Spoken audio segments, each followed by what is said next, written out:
Hey there, welcome or welcome back. This is Breathe and Budget. My name is Taryn. We talk about all things finance related, including the zero-based budget method, cash envelopes, fun savings challenges, and anything that impacts our finances, whether it's good or bad.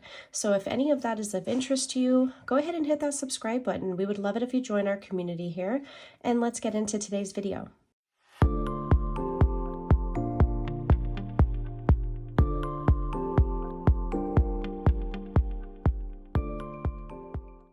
So today I wanted to go over how I create my budget. So my husband and I do get paid. I get paid twice a month. He gets paid twice a month. So basically 4 checks, right? And it does wind up being like weekly. When I get one check, the next week he does, and so forth. However, I like to look at our income 2 different ways, monthly and by paycheck. So I do budget per paycheck, but I like to look at the whole month as well. So I bought this pad because the budget by paycheck workbook, the full size, is pretty big, hard to film with. So excited for her launch at the end of August because she has a new size, smaller, I think similar to maybe A5, but she's never used those like words like A5. So I don't know that that's the size, but it's smaller and it'll be easier for filming purposes and I'll be able to show that content like easier. But I bought this because she has this like pad of her paycheck budget tracker, and it doesn't have like the cash breakdown on the back, like in the book, how it has it on the second page where you could do the denominations, but that's okay because I just use this for my monthly. And then this is not enough. Like these slots are actually not enough for my high priority, low priority, and holiday and savings. So I wind up using the back, which you'll see. So this right here is going to be for the month of August. Okay, I'm not going to write the paycheck date because this is literally going to be for the whole month. So what I do is I write our income. And for privacy reasons, I don't put where we work. I just put our names. So my first check I know is going to be $21.20 because I can already see it on the portal. I guesstimate $27.33 for both of his checks and then $2,100 for my second check. If his check is higher, if my check is higher, I just deal with figuring out what to do with that extra at the time. But for right now, when I'm creating my budget, I want to like lowball a little bit because I want to make sure that I have enough. Because for example, like our Spectrum bill, I'm telling you just from 3 months ago was like in the 70s. Then it went up to 80s. Then it went up to 90s and now it was 106. Like what? I don't understand. So I have my husband calling to see what's going on, see if maybe there's like, and this never hurts, do it, call the company, see if there's some promo they can apply to your account. So fingers crossed that they can do that for us and apply a promo to help us out. So for the income and writing the actual bill, I use a pen that cannot be erased. When I'm dealing with the amounts, I use my friction erasable pen because I don't know, what if I change my mind? What if I have to make something less because I need to accommodate something else? So I like it to be a little bit clean. So I use an erasable. And I have like this one is from Dripped by E. She blings it out. But if you are not in like it's not in your budget to have something like this, you could just get the actual pens. And I have this linked in my Amazon storefront. I also have the highlighters that I use by them. They're erasable, linked in my Amazon storefront. And I use this whiteout. You can see that here I've actually whited out things because I use these lines. This one said extra savings. I think this one's, or no, this said extra debt. I'm not putting extra debt. So I just continue to my high priority, then into my holiday, and then you'll see what I do on the back. So for the sake of time, I am going to go ahead and just write my fixed expenses and I will like speed you up through it. I am a lefty, so it's hard for you to see it as I'm writing it. But it is what it is. Like I am technically ambidextrous, but I don't want to write with my right hand. I actually do more with my right hand than I do my left, but I have better penmanship with my left. So here we go.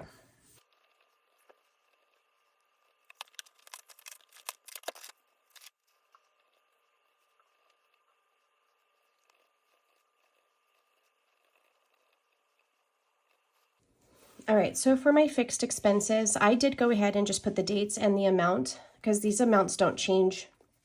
I already know what I'm going to have to pay. And I've also compensated for the increase in our spectrum. I've overcompensated for the gas company because they send you alerts that says like your expected bill is like 30 something, 40 something. So I always go a little bit higher. And I totally forgot to add the insurance for my daughter because the bill is actually $320 a month, and then I pay half, she pays half. I forgot to put that in on the 8th. So I put it down here, and I left these amounts blank for Edison, water, and trash for just a moment because it dawned on me that I had in my mind said I was going to go ahead and skip water and trash this month because I'm like, I have enough in my envelopes. I don't have to worry about it. But I'm not remembering why I said I would skip on it. Like, is there a reason? Was I going to put that money towards something specific? I feel like because it's not coming to me that it must not be pertinent, but I'm thinking what I would normally put to water and trash, I'm going to put to Edison. But because that could change, I'm going to do it in my erasable pen. So normally I would put 100 to Edison and then 80 and 80. Right? So that's 160 plus 100. So I'm going to put 260 towards Edison. And let me look.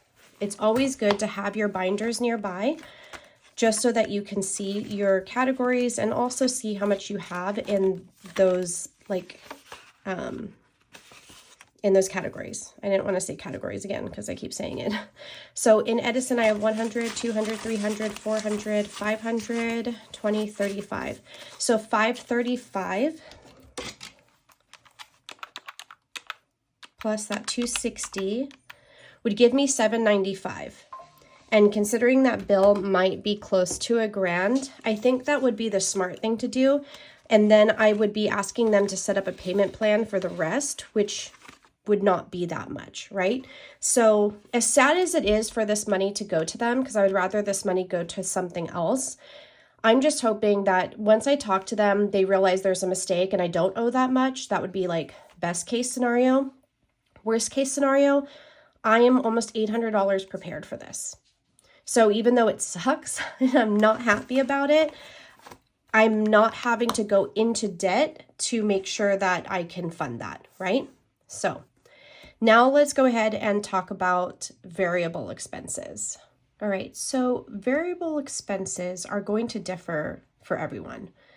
I have certain categories that I put in my variable expenses that I don't necessarily consider like long-term sinking funds, although like toiletries and household, I guess could be considered a sinking fund, but I put it with my variable expenses. So I basically call this my essentials.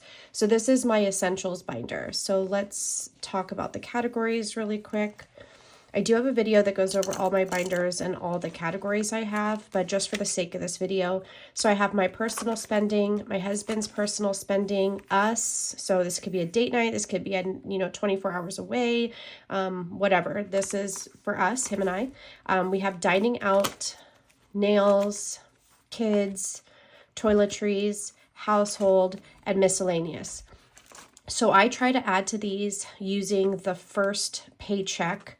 So I try to fund it with, like, for example, this time it'll be my July 30th check. We'll fund hopefully these entirely for the month. If not, then I put as much as I can. And then the next check, I'll add a little bit more.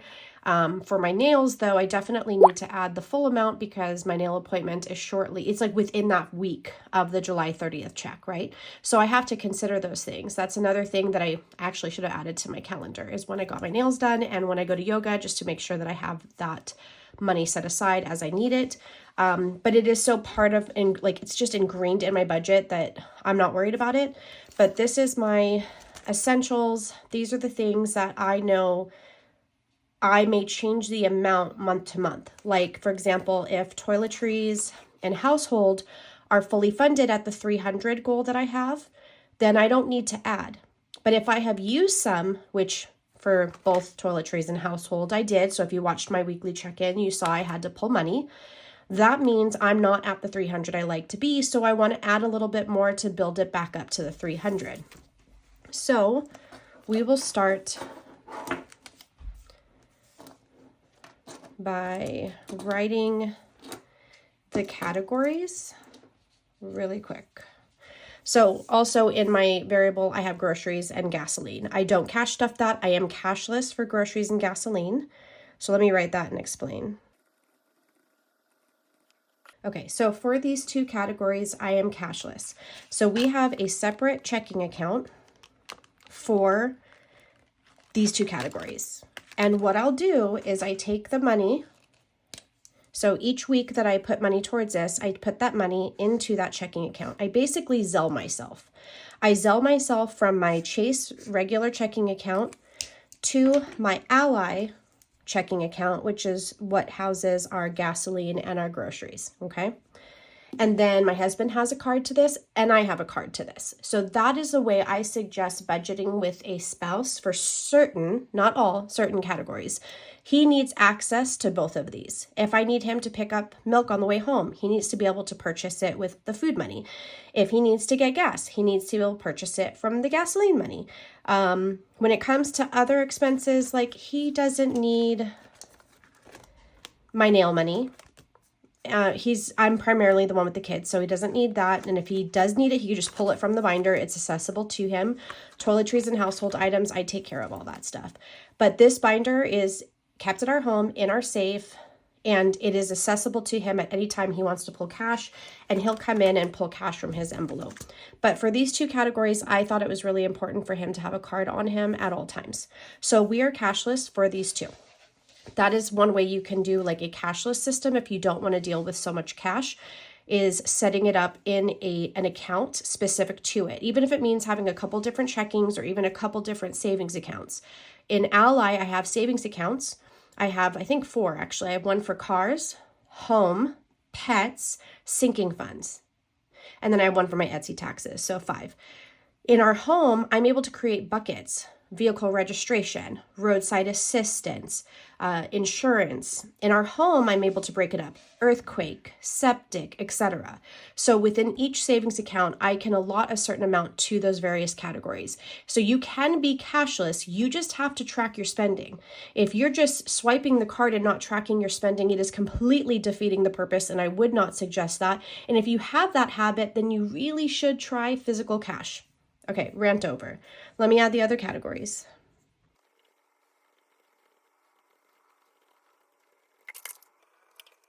Okay, so I have to highlight that because I used to not have a miscellaneous category, and this was a perfect amount for my variable expenses, but I just make it work, highlight it, and add that line.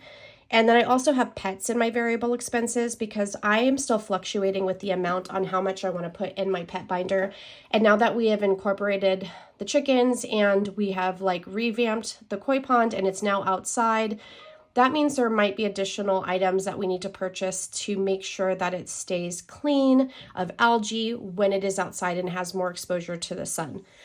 So I'm still playing with that amount. So to me, that's variable because it might change month to month. Basically, that's what that means. You may be changing these amounts month to month. Lately, my groceries has been $1,200 for the month. Household of 4, nope, 5, lied, 3 kids, 2 adults. And gasoline for 2.5 cars, because Sky does pay for some of her gas, but we do contribute. If we're having her do like errands for us, then, or taking her sister somewhere, we will give her gas.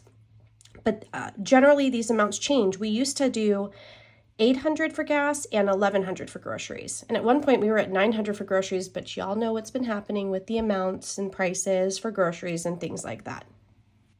Okay, so for our personal spending, he gets $100 a week, so that's $400.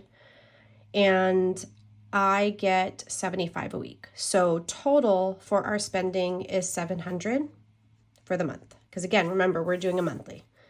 Household. So let's see. What do we have left? 100, 210, 222.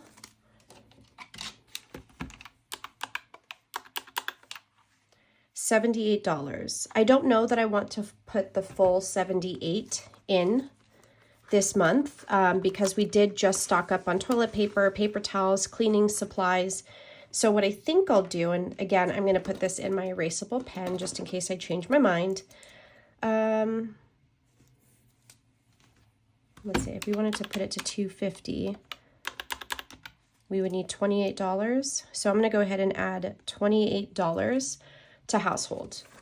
Toiletries, 100, 220, 35, 36, 37, 38. So $62. I would need to add $12 to get it to $250, and so that's what I'm gonna do. Okay, I'm gonna skip pets for just a second. For kids, last month we did 100. I feel comfortable doing that again, but again, erasable pen just in case I change my mind. This is just a sure why not envelope for them. If we're somewhere and they want to buy something small, they want to get ice cream from the ice cream truck, they want to eat out, but I've depleted my dining out, I'll pull from this. Basically just anything that I'm okay with spending and splurging on that I wouldn't normally budget. So that's what that 100 is. Nails. So I was thinking about taking half of what I need to put, the $250 from nails, half from my Etsy paycheck and half from my actual budget. I think I still feel comfortable doing that. So I'm going to put 125. That's not something I'll do probably every month, but the reason I'm going to do that this time is because I need to increase my pet budget. So to figure out like a comfortable number for that, if I have to spend a little bit less on nails and use my side income, which I don't incorporate in my monthly budget, by the way. Like if I use my side income, it is generally budgeted after the fact to supplement categories, to like add extra. But most of it goes back into the business anyways. And just like, for example, when we went to Vegas, my husband and I, we did purchase tickets to see Absinthe. And I used my Etsy income to purchase those tickets. Everything else we funded from our regular budget or from sinking funds, but to treat us to that show, I did use my Etsy income. So that was like $438. So that's why I kind of hesitated. Do I want to use my Etsy for my nails? But I will, because I think that I need to just kind of figure out my pets a little bit better. Dining out is such a controversial topic for me. And I'm not sure where the hiccup is in my self-discipline surrounding this. I have a poor history with like addiction to certain foods. If you don't believe in food addiction, I'm so sorry, but it is truly possible. And I just made really poor choices since 2021, 22, 23, 24. Yeah, since 2021, I think. Yeah, like December. I have been making so much better choices, but the problem is I kind of fell off the bandwagon, not with like sugar, but I've had a couple things with flour, and then also just not measuring my food and kind of eating more, but I feel really guilty about it. So I don't know. This is just so controversial for me because there are just nights where I'm like, I'm not cooking. And so if we eat out, maybe we need to start making better choices in terms of like what I'm eating, right? And also it doesn't have to be sit down restaurants like we usually do. And when we sit down at a restaurant, the five of us, we could spend $150, $200 on a meal. So maybe that's something we'll do once a month for August. Let's try to commit to that once a month. And then the other times, if we eat out, it could be things like El Pollo Loco or Rubio's. I don't want to do junk food. That is one thing I would rather eat at home. We're not doing McDonald's. We're not doing Burger King, all that stuff. We're not doing that. I don't know. I put $400 last month. I'm going to bring it back down to $300. I know some of you are like, why are you even struggling with this? Believe me when I say it's just surrounding like the mental health aspect of it, the previous addictions that I had. And you know, sometimes just not having the motivation to manage everything here. And yes, the girls will offer to cook, and they do. And Sky's a great cook, and Harmony wants to like continue to expand her experience in the kitchen. But I don't know. It's just controversial for me. Sorry, I'm going to stop talking about it now. And then date night, I have 50 in there. I'm going to add another 50. I kind of wanted to do 100, but we'll see. Miscellaneous. So I wanted to add 50, but I think I'm going to add 45, but I'm going to write 100 here. Basically what I'm doing is accounting for the 55 I spent for a baby shower. And then that 45 will go into miscellaneous. So I'm not actually going to cash pull like the whole 100. I'm going to keep 55 to replenish my checking account cushion, and then I'll pull 45. So I'm just going to make a note here, like 45 is going to be in cash. But that's where I'm going to basically account for that expense that I know that I'm having for August for this baby shower. And, oh my goodness, let's figure out pets. All right, so I'm going to fast forward you through this because this is going to take some mind power and thinking. But basically what I'm going to be doing is going through, seeing what balances I have, thinking about if I need to replenish any of their food, you know, any supplies that I might need for them. I had depleted our, as you guys know, the vet appointments. So definitely need to add to that.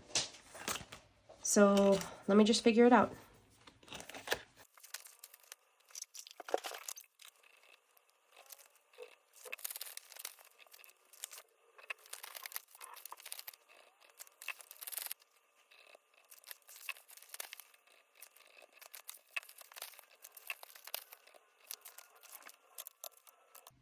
All right, 285 is what I'm going to put towards pets. So I just use this Post-it to help me with like the breakdown for each. This is what I feel comfortable doing this month. So 285. All right, so we're done with my variable expenses. I do want to go into now my sinking funds. So I basically have 3 binders for my sinking funds. I have a high priority, a low priority, and then my holiday/birthday binder. I like to hit my high priority first because these are non-negotiables, and then I go into holiday because, again, in my mind, those are non-negotiables. And then my low priority, even though they are very important to me, those are things that I would have to not add money to if I couldn't, because I needed to fund obviously our fixed expenses, variable expenses. Like I've increased pets significantly. Last month I did 250. This month I'm doing 285. And I didn't contribute. No, I did contribute to date night last month, but that's fine. So I need to make sure that I'm putting enough to my high priority. So I have my high priority separated in different categories: vehicle, home, and miscellaneous. And what I like to do is I go in order, and that's how I write it. So I'm going to go ahead and speed you through that.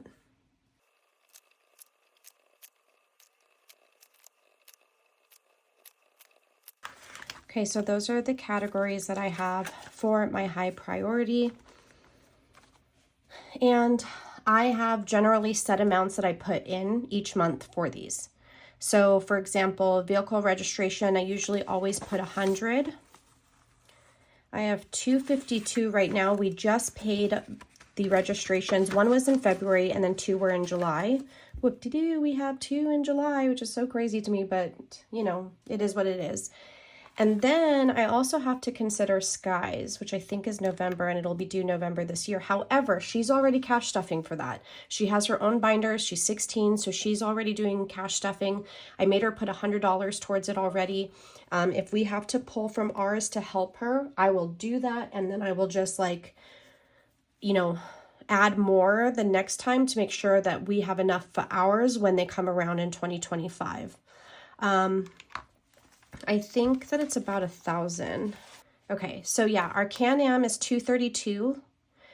This was last year, so it might actually be higher. 232. Then the Toyota is 540. And then my Outlander was 327. So that's 1,099. So let's say,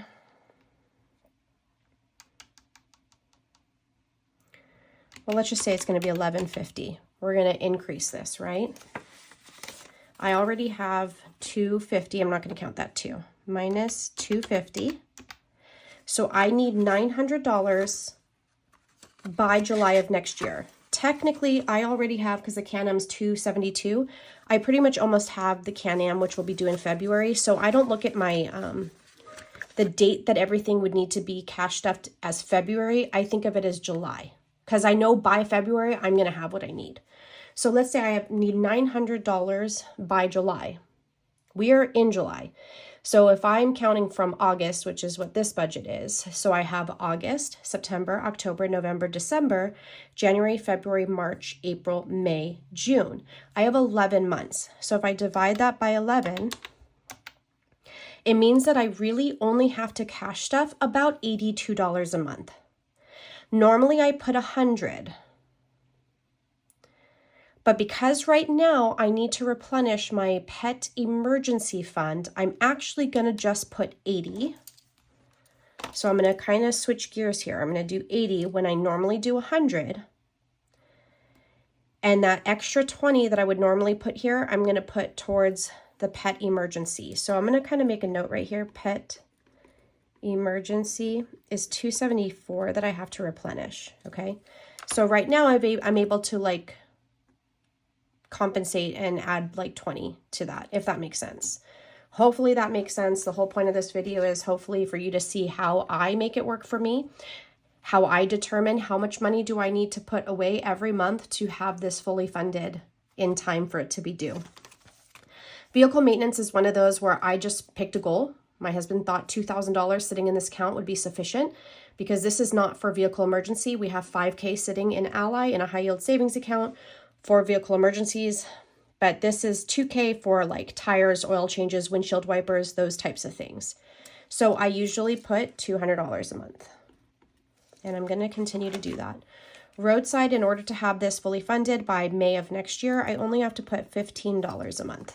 Basically, I took the amount, divided it by however many months I would be saving for it, and that tells me how much I need to put there. Allstate, we're going to go ahead and do 70. Car insurance, I have 100, I usually allot 200, but 160 has to go towards this. And then I'm going to put 40 in this one because eventually, should Harmony decide she wants to actually take her driving test and get a car, we'll have that insurance that we have to deal with. But as of right now, there doesn't seem to be much interest, so I'm not pushing it. Car detailing, let's see how much we have. 260. I'm glad I hadn't done my detail yet because we had this like monsoon storm come in the other day. I can imagine that might happen. I don't know. I feel like I should just do the detail. We'll just do $10. Toothless, my husband's car, we'll add $10. Then into home. All right, I just paid my earthquake policy. Okay, and I paid... Let me remember the amount. Okay, so it was $768. That went up a little bit from the previous year, so let's just assume it's going to go up again, and we'll factor in $775. Okay, so I paid it in July. So again, I'm going to say we have about 11 months. Okay, so we're going to divide that by 11. I would need to put $70.45 a month. So I think I'm comfortable with 75. We'll put 75 away. And then home warranty, that's going to always be $30. I had already figured out that amount for the annual because I like to pay it for the whole year up front. It'll be $30 a month that I need to save to be prepared for the next time. Home maintenance, same thing with car maintenance. We have the $5,000, but we want to have like at least $2,000 sitting in this one for, you know, minor repairs and replacements in the house. Like we just had to buy stuff to upgrade our pump for the koi pond, so I pulled it from here. We had to buy a new shower head. I pulled it from here, those things. So again, I put $200. For our alarm, $10 a month gives us what we need, the $100 a year for our deluxe ring alarm protection plan, which for that cost, I highly recommend. We have all the perks that you would have for the most part from any other alarm company for such an affordable price. I don't know if there's a referral link. I've never looked. If there is, I'll go ahead and post it in the description. Pest control, if I put $40 a month, I'm good to pay for it up front for the year. Edison, we already determined I'm going to be doing $260, and I'll be skipping trash and water. Septic, we're just going to do $5. Yard maintenance and garden, we did $50 last month, and if I can swing that, I want to do that again. And then for groceries, let me see how much I have. 120, 30, 40, 50, 60, 75. I'm going to try to add 50 because I think I'm going to try to go to the farmer's market today, because today is our farmer's market day. But I think there's also one tomorrow, a new one that I haven't checked out. I don't know, but I think 50 will be good because I use that envelope also for the farmer's market. It's time to announce the giveaway winner. I do want to say thank you so much to everyone who entered and is here supporting my channel. Your support means everything to me. So here we go. Good luck.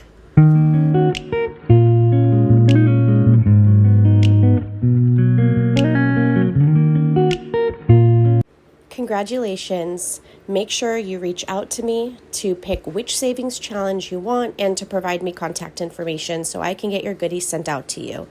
Again, thank you guys so much for entering in my giveaway, and you guys are appreciated more than words could say. All right, you guys, so this is where I'm going to put in a little break and separate this video into part 1 and a part 2. We did our high priority, so make sure you subscribe because we are going to go over holidays, birthdays, low priority, savings challenges, and things like that in part 2. I just didn't want it to be too long, so I'm definitely going to split that up. So thank you so much. If you haven't already subscribed, please do join our community here. Say hi in the comments. If you have any questions, let me know, and I will see you in part 2.